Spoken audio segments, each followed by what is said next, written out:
That's Sure. yeah. I missed the water shortage. I know there's a big water shortage in all of Europe except for Russia. Russia's been relatively a cool summer. But Magyar came out and said that they're having to close down the nuclear power plant on the Danube because, sorry, there's no water for cooling. Yeah, yeah, yeah. So I mean, that's happened, I think, both in Romania and in Hungary. Hmm. Yeah, I haven't seen the Romanian So guy saying it. I've seen that, but I'm pretty sure they probably did. But Hungary did, yeah. Magyar came yeah, out today, as a matter of fact, or yesterday when I was driving. right. Um, Yeah, and then they're saying the big problems on the Rhine because they're having to use only the smallest ships to carry, so they're carrying a much smaller cargo, and they're having to only halfway fill, so it doesn't the ship stays high in the water because the water level's so low. Hmm. Yeah, so yeah, so they can't get the coal up even for any of the power plants. Big problems. Right, right. Yeah. So it's you got weather, you got some man-made imposed limitations as well as uh, weather imposed limitations, and the combination of those are all suppressing economic activity. Yep. So this is a global economic problem now. It's not just one isolated area. It's global. Well, U.S. oil reserves, I'm assuming Trump is still pumping them out because obviously nothing's getting out of the straits right now. What do you mean by reserves? Oh, the strategic reserve that was already pretty Oh yeah, low. the strategic. Yeah, it's well, what they've done is they've adjusted the minimum withdrawal. Normally it was like 140 million barrels that you had to keep that there to Right. maintain the structural integrity of the salt caverns. Now they've lowered it to 70. Well, what does that tell you? They're panicked. They're running out, and they're now running on fumes that they got to try to use an amount that's going to be really jeopardize the integrity. They'll never be able to use those salt caverns again, most likely. Ooh. Oh, wait, 70. Okay, so that's 70 million more. How many are they? The U.S. imports about 8 million barrels. Okay, it's I not all oil, but well, 5 million barrels a day. yeah. Look. I think the estimate right now is the United States could run out within by August 16th Wow. or late September 11th. It's a little breathing room. So that's gonna affect the U.S. calculus here. Wow. I went back and did some additional research. So the reality is out of the Persian Gulf crude, the majority of it is sour crude. Right. So with that high sulfur content, and the reason that's relevant is it goes into it feeds. There are four major refinery areas in the world. You got the Gulf Coast of the United States. Uh, then you've got India. I think there's a place called Jamarcata, something like that. Uh, then you got China, and then you got Japan, South Korea. Well, uh, for India, China, Japan, South Korea, they're short. Yeah. 90% of their oil came out of the Persian Gulf. They haven't been getting it. So it's not like there's some great alternative out there. India was trying to compensate by importing from Russia. China's drawn on its strategic reserves. Japan and South Korea are hurting. Oh yeah. Then you get down to the U.S. Gulf Coast, and again, the U.S. lost about 10%, 8 to 10%. It came from the Persian Gulf. So yeah, they're blazing away and trying and producing diesel and aviation fuel, but there's a global shortage of diesel and aviation fuel now. And it's not like you just say, oh, let's kick up production here. That'll fix it. No, that's the problem. There is no easy fix to this. Yep. It, I'm not sure if this is I didn't look this up, but I was told that the Arlenburg destroyers are not running on diesel, they're running on aviation fuel. That could be. I don't know. Let me check real quick. Because if that's true, man, U.S. has got big problems. See, uh,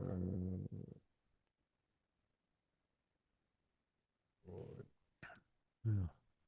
I'll help you out here. okay. Rogue Destroyer probably runs on F-76 naval distillant fuel, also known as diesel fuel marine or DFM. They got four General Electric gas turbine engines. Are also compatible with alternative distilled fuels like JP5 jet fuel. Okay, so I guess Yeah, so they're so it, they're it could dual also, fuel. yeah, I got it as F44 JP5, since JP5 can run both the ship's turbines and its embarked helicopters. Well, yeah, well, JP5, that's got to be somewhat in short supply considering how many flights they're doing. That's got to be gobbling up. It's Yeah, probably so gobbling up a good chunk of the the civilian fuel supply too. uh, the four General Electric gas turbine engines, they normally burn F76 marine gas oil. Yeah. Huh. Okay, so they can run on jet fuel. They don't have to, but yeah, that's got to be. Cooper was demanding another destroyer to be able to keep this blockade up. I don't remember who's. Was it Cooper, or he was he was tasking UCOM to provide it, right? Yeah, yeah. Um, who was it? And that gets in that whole area of what's called a supporting commander vice a supported commander. Yeah, So CENTCOM's the supported, and he gets to levy tasking on UCOM, but UCOM pushed back and said, "Hey, man, you do that, we got nothing left."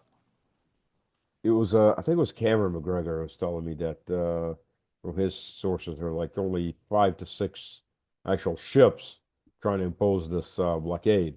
And they can't come too close to Iran because Iran can sink them. Um, Right, right. that's a lot of territory for 5 or 6 ships to cover. If you think about it, that's a huge amount of territory. So yeah, you're right. Smoke and mirrors, smoke and mirrors, and Yeah, daily defeats of Iran. I'm still shocked yeah, that no, they're abs with the food prices. I mean, problems. That's yeah. is the No, Marine Corps it's that's real. the Marines that are dislocated and the airborne that are dislocated in the Gulf, are they having the same food issues? Yeah, yeah, that's where this is taking place out there. This is all in the Gulf. So I mean, the guys that are on land Tripoli. bases, are they also being barely fed? Well, that I don't know about land bases. But frankly, I think anybody who is established at like Al Udeid at the Hmm. DFAC, uh, I think that's abandoned now. Yeah. I don't see them coming in and having people sit down to eat in these structures that are so easily vulnerable if attacked. Well, what amazed me watching the attack in Jordan and these containers all burning up. Nobody built bunkers. I mean, Yeah, okay, maybe because I spent enough time in the infantry. The first thing that you do is you start digging a hole. Welcome to your shovel, yeah, your next best friend right after your rifle. You start digging holes. yeah, You're in a permanent location that could get shelled. You dig holes. You bury containers in there. You make bunkers. And these guys are just standing out in the open in these freaking these containers while missiles are coming in. That sucks. yeah, yeah. No, I agree. Uh, it was, you know, very, very, very dangerous. Have you heard anything on the casualty rates? Well, here it's more than Eh, 18 that they're saying. no, well, just that they're understating the casualties. When they deployed that company of combat medics Hmm. to Landstuhl, Yep.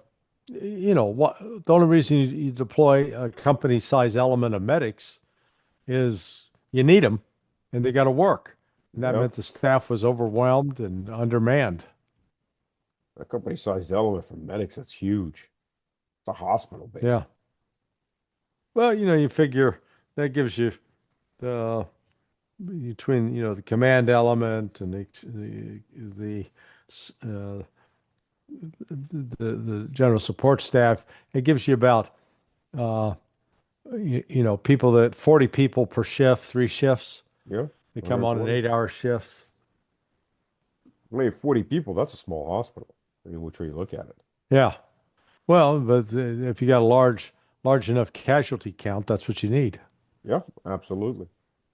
Absolutely. Hey, by the way, anybody listening in the audience, if you know what's going on as far as on the land bases in the Persian Gulf, those guys are getting fed.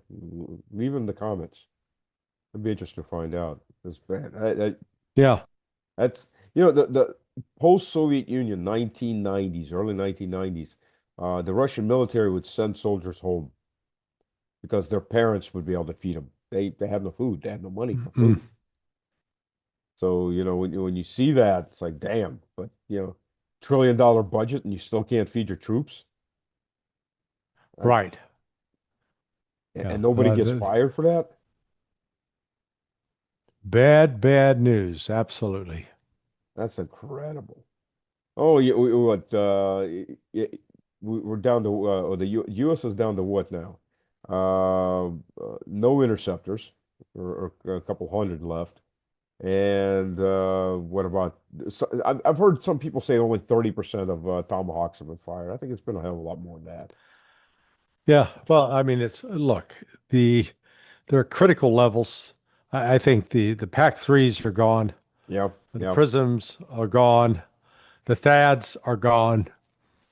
Um, JASSMs, Tomahawks, running on fumes. If they did try to do another sustained operation over a 3-4 week period, firing at the rate they did before, 100, 850 in 3 weeks, 4 weeks, they'd be out. yeah. Well, what choice have they got? I mean, Trump. Oh, yeah, Trump can always leave. I mean, that would be the smart thing to do. But yeah, exactly. Yeah, exactly. That's the problem. You think he's going to try to do a ground operation? I mean, that's suicide. No, no. Oh, good. Yeah, Yes, he's it not is. going to do. There are too many problems with it. Now, but again, they could get desperate and try, say, just to prove, okay, we listened to you, we'll follow your advice. But again, when it turns into a disaster, it turns into Gallipoli, then just like Churchill got the blame and deservedly so, Trump will get the blame, deservedly so, and he's not one. He doesn't deal with blame easily. Do you think he actually realizes he's at fault, or is he in total No, denial? are you kidding? Yeah. I mean, I've heard rumors that he was trying to fire Vance, which I guess he never read the Constitution, the U.S. Constitution. Can't Well, exactly yeah. I fire a mean, vice he president. he he, he was asking if he could, and they said no, you can't. So shut up. Forget about it. Oh, geez, that's if you could get rid of Vance, who's left to try to do anything to slow him down? Well, true. Yeah. No, he needs someone like Vance to push back, but that's the problem with him. Uh, he's surrounded by sycophants now. Nobody wants to give him the bad news, and they keep telling him what he wants to hear. Maybe if they told him that he won, he would leave. You won, Mr. President. It's over. Do you think he knew what he was signing in the MOU? Do you think he actually read it? No, no, not at all. No, it's not a He was long just told to document. sign, and yeah. Man, how did the U.S. come to that? But I've been hearing rumors Hillary Clinton's looking to run against Trump. Oh boy. Yeah. Yeah. Well, either her or Problem with the Oksana. yeah. Problem with these egotists, man. They can never get enough. Nope. She wants one more ride. One more ride in this life. Yeah, yeah, yeah. You can definitely go for it. But She's the best the Democratic Party can come up with. Jeez. I mean, I never voted Democrat. I used to vote Republican, then I stopped voting altogether. It's pretty pointless. Um, doesn't change anything. yeah, this there's political upheavals on the horizon here. You saw the Tucker Carlson, Thomas Massey, Joe Kent, Marjorie Taylor Greene, number of they're looking at maybe forming a new party, a third party, because people are just so disgusted and thoroughly fed up with the lies and the corruption of both mainstream parties. So that could turn into something. I hope it has better legs than what was the one that Elon Musk set up? People's Party or something like that. Uh, yeah, I don't know if he was talking about it. And I guess if they get Elon involved with this, then that will be equally important. Yeah, he's no longer a trillionaire, by the way. You know that? Oh, really? Oh yeah, yeah, big loss. He's now down like 690 million. Hmm. Billion. I'm sorry, billion. What am I saying? But yeah. Oh On well. paper, anyways. Yeah, I think he can still make a payday with that. Yeah, yeah. I think he can still go out and have a dinner, buy a beer, afford his 11 Yeah. kids or however many he's got, with his four girlfriends' wives. Um, but yeah, that. What do you think about the fact that Zelensky? Well, Musk refused to even talk to Zelensky, and then Netanyahu came back from Washington apparently empty-handed. You think Trump's given up on Well, Project Israel or just given up on Netanyahu? yes, all of the above. All of the above? You know, the fact that neither Zelensky nor Netanyahu, when they showed up at Andrews Air Force Base, they didn't have a greeting committee out Oh there yeah. to, you know, rub butter on their ass. They didn't have a red carpet treatment. I think they may have had a low-level State Department official, but they had their own ambassadors and key personnel from their embassy there to greet them. That's sending a message. You know, you're not important enough for us to come out to the airport for. So, Well, um, Zelensky's used to that. That's how he normally gets received. But Netanyahu, he's usually the king. He walks in like he yeah, wants to yeah, walk in. right. That's So, got to have some blowback. yeah. Hey, listen, I'm gonna have to jump here. I got another No problem. commitment to attend to. Take care of that cold, Yeah, and definitely. we'll we'll see you soon. Yep, yep. Online and physically. Yeah, so looking Yes, looking forward to it. Looking forward to it. We'll let everybody know. Well, after the fact, just OPSEC is OPSEC. Roger that. All right, my friends. Later. Yep. Thank you everybody for joining, and we will see you soon. Bye bye.